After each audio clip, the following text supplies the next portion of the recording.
Assalamualaikum warahmatullahi wabarakatuh. Jumpa lagi dengan saya Supri, akupunktur terapis. Kali ini saya akan berbicara tentang tindakan akupunktur. Akupunktur menjawab pertanyaan dari beberapa orang. Bisakah akupunktur itu dengan menggunakan satu jarum pasien bisa mengalami perbaikan? Bisa, asal tindakannya itu pas, tepat dengan titik sasarannya. Kali ini saya ada pasien gangguan psikiatrika pain, dia mengalami nyeri menjalar ke arah kaki. Ya. Saya coba melakukan tindakan dengan melakukan penusukan. Ini ada titik-titik akupunktur. Ya. Ini salah satu kita lakukan tindakan penusukan jarum. Oke, ya. Ya. Putar terus.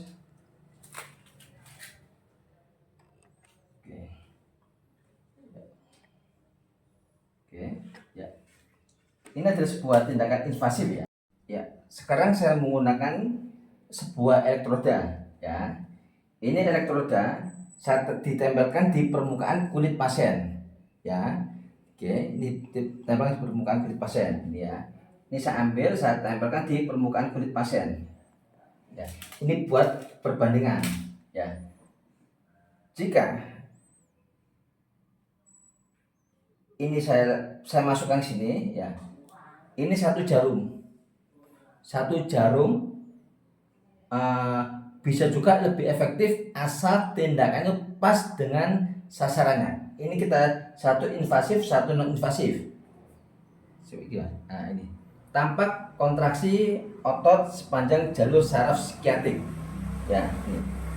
Jika semuanya itu kita lakukan tempelan semua, non invasif semua, ini ya, ini satu jarum masuk, satu elektroda. Ini saya ambil, saya masukkan ke sini, saya tempel sini. Tidak akan tampak kontraksi. Jadi rangsangan itu cuma manual sekitar area kulit, berbeda dengan invasif. Kali ini saya ambil tanpa ada kontraksi otot. Saya tidak merubah alat. Oke. Ya. Ini saya ambil, ya, saya tempelkan pada jarum yang sudah saya tusukkan ini. Tampak kontraksi otot pada area kaki. Ya. Jika tusukan itu pas, jika tusukan itu tidak pas sampai sasarannya, maka akan tidak tampak kontraksi pada area ekstremitas bawah. Ini saya ambil lagi jarum. Ya, ini permisi ya. Ini pasiennya mau saya buat percobaan. Ini sudah izin pasien. Ini kita karena ini invasif maka harus ada sterilisasi ya. Ini sterilisasi ya. Ini pas ya. Oke. Nah. Ya. Ini saya tusukkan pada area ini, saya ambil dulu. Oke. Ya, ini saya tusukkan pada area samping jarum ya. Oke, kelihatan. Nah, ini masukkan. Plek ya, masuk. Kalau yang ini dia tampak kontraksi karena tusukannya pas pada titik akupunturnya. Jika ini jarum ya, kita geser di zoom ya, digeser ke arah jarum yang tidak pas, maka akan tidak tampak kontraksi otot ekstremitas bawah. Oke, ini saya tidak merubah alat ya. Sekali lagi, saya sengaja menggunakan pad. Beda dengan menggunakan pen. Kalau kita menggunakan pen, itu rangsangannya tidak stabil. Ya, untuk besar kecilnya kurang maksimal, tidak pas. Jadi saya menggunakan alat. Ini saya ambil, saya masukkan lagi ini. Nah, tampak kontraksi otot sepanjang area kaki. Ya, ini alat saya dekatkan lagi di sini. Ya, ini. Ya, ini jalurnya alat ya. Saya tidak merubah alat. Oke, jika ini sekali lagi, ini saya tempelkan di sini, maka tidak akan tampak kontraksi otot. Ya, jika ini saya tampilkan di sini, maka akan tampak kontraksi otot. Oke, jika tusukan jarum yang pas pada sasarannya, kita ambil, kita geser lagi, saya ulangi lagi, saya geser lagi ini satu, ini jarum yang kedua, ini jarum kedua, tidak akan tampak kontraksi otot. Ini kan jarum 1 ya. Ini jarum 1, ini jarum 2. Jarum 1 pas sasarannya, jarum yang kedua asal tusuk tidak pas pada sasarannya. Jadi tusukan itu harus pas mengena pada area titik akupointnya. Jadi yang mengalami gangguan atau jepitan akar saraf herniasi di ruas L4 L5, maka cukup saya menggunakan satu jarum saya tusukkan di antara ruas L45 atau BL25 masuk. Nah, ini satu jarum. Kemudian satu saya bisa diberi pakai pen ya. Tapi menggunakan ini kurang pas, jadi lebih bagus dengan menggunakan pad.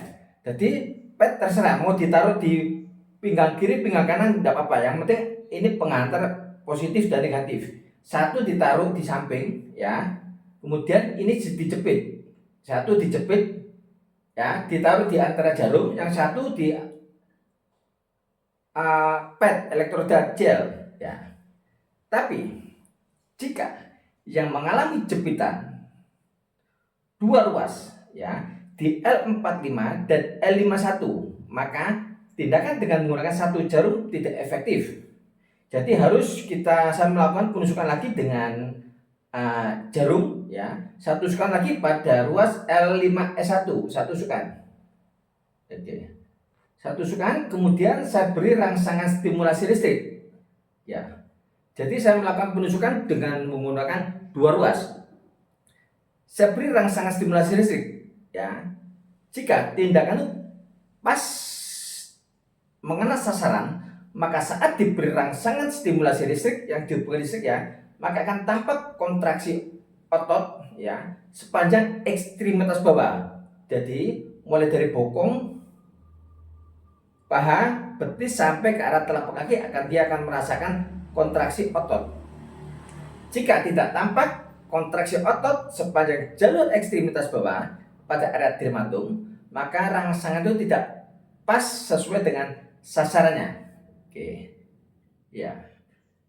Jika pada iklan-iklan yang bersebaran di media sosial menggunakan satu jarum pada gangguan nyeri pinggang ya, apalagi nyeri pinggang itu menjalar, ditusukkan pada area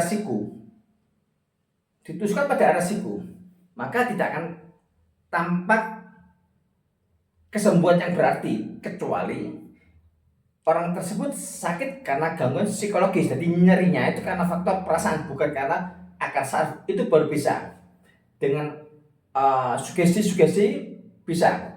Tapi jika gangguan akar saraf pada di ruas ini disugesti pun tidak bisa, karena ini gangguan fisik, beda dengan gangguan psikologis. Jadi penyakit ada dua, karena faktor psikologis, karena faktor jiwa psikosomatis, atau karena faktor fisik yang mendasari. Jika karena faktor fisik, maka tindakannya harus mengarah pada sentral yang menyebabkan terjadinya gangguan nyeri pada area ekstremitas bawah. Itulah manajemen nyeri dengan menggunakan tindakan invasif.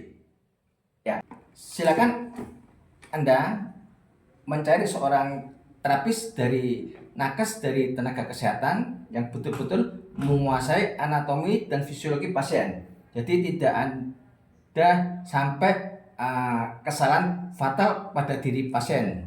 Jadi sekali lagi, jangan percaya dengan orang-orang yang kursus 2 hari langsung dia menguasai tindakan akupunktur. Karena tindakan akupunktur invasif minimal harus ditempuh dengan D3 akupunktur 3 tahun. Oke, lagi salam sehat. Salam sehat. Assalamualaikum warahmatullahi wabarakatuh. Sudah selesai. Pasku.